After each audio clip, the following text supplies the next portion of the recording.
அதாவது கேள்வி என்னென்னா, கபருடைய வாழ்க்கை என்று நம்ம சொல்லும்போது, கபர் என்று ஒரு குழியை நம்ம வெட்டி வச்சிருக்கிறோம் இல்லையா, அந்த கபருக்குள்ளையா அல்லது அது வேறு விதமான வாழ்க்கையா அப்படின்னு கேட்குறாங்க. இந்த வாழ்க்கைக்கு பேர் தான் என்னது?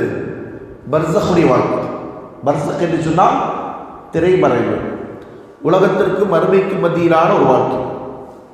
நாம் அந்த கபரில் வச்சிருக்கிற அந்த கபருடைய வாழ்க்கையை பொறுத்தவரையில் கபருக்குள்ளேயும் நடக்கும், அதல்லாத ஒரு உலகத்திலையும் நடக்கும். ஏன்னு சொன்னால் அந்த கபர் என்ன செய்ய போகிறது இல்லை, அங்கே நிரந்தரமாக இருக்க போகிறது கிடையாது. ஒரு கபரில் ஒருத்தரை அடக்கம் செய்யப்பட்டிருக்கிறான், அந்த கபரில் உள்ளவரிடத்தில் விசாரணை என்பது அடக்கம் செய்யப்பட்டது அர்த்தம். அதெல்லாம் நடக்கும். அது அந்த ரூஹ் அந்த கபரிடத்தில் வந்துடும், அந்த கபரில் இருக்கக்கூடிய உடலுக்கு வந்துடும், அங்கே கேள்வி கணக்கு நடக்கும். அதுக்கப்புறம் தான் என்ன செய்வாங்க, அவருடைய பர்சக்குடைய வாழ்க்கை ஆரம்பிக்கிறது. அவருடைய வாழ்க்கை ஆரம்பிக்கிறது. இந்த முதல் கட்டத்தில் கபரில் உடலும் இருக்கும், ரூஹும் இருக்கும்.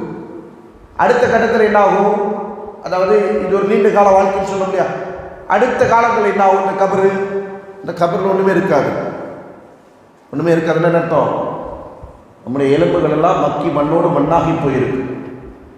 சில நேரத்தில் அதே கபரை தோண்டி இன்னொரு மையத்தை அந்த கபரில் அடக்கம் செய்யப்படுவார்.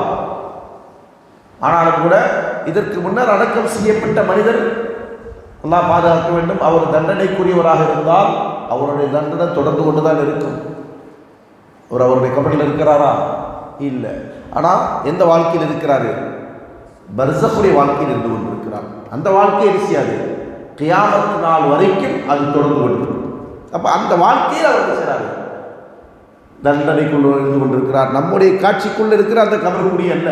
அந்த கபருக்குடியில் முதல் ஆரம்பகட்ட விசாரணை, அதே மாதிரி அங்கிருந்து கொண்டிருக்கக்கூடிய நிலை, அந்த மலக்குடைய வருகை, அதே போன்று முன்கர் நக்கீருடைய கேள்வி கணக்கு, நாம் அடக்கம் செய்துவிட்டு செல்லக்கூடியவர்கள் திரும்பி செல்கிற போது நம்முடைய காலடி சத்தத்தை அந்த கபரில் இருக்கக்கூடியவர் கேட்பது, இதெல்லாம் என்ன நடக்கும், அங்கே நடக்கக்கூடிய நிகழ்வு. அதற்கு பின்னாடி இருந்து கொண்டிருக்கிற நிலையை பொறுத்தவரை அதெல்லாம் பர்சக்குடைய வாழ்க்கையில் உள்ளது, அந்த மறுமைக்கும் உலகத்திற்கு மத்தியிலான வாழ்க்கையில் உள்ளது. அதை நம்ம என்ன செய்ய முடியாது, திட்டவட்டமாக இப்படித்தான் என்று சொல்ல முடியாது. ஆனால் அதில் அவங்களுக்கு இன்பமும் துன்பமும் இருக்கு என்பதை சொல்லணும், நம்பிக்கை கொண்டுட்டு போகும். சரிங்களா?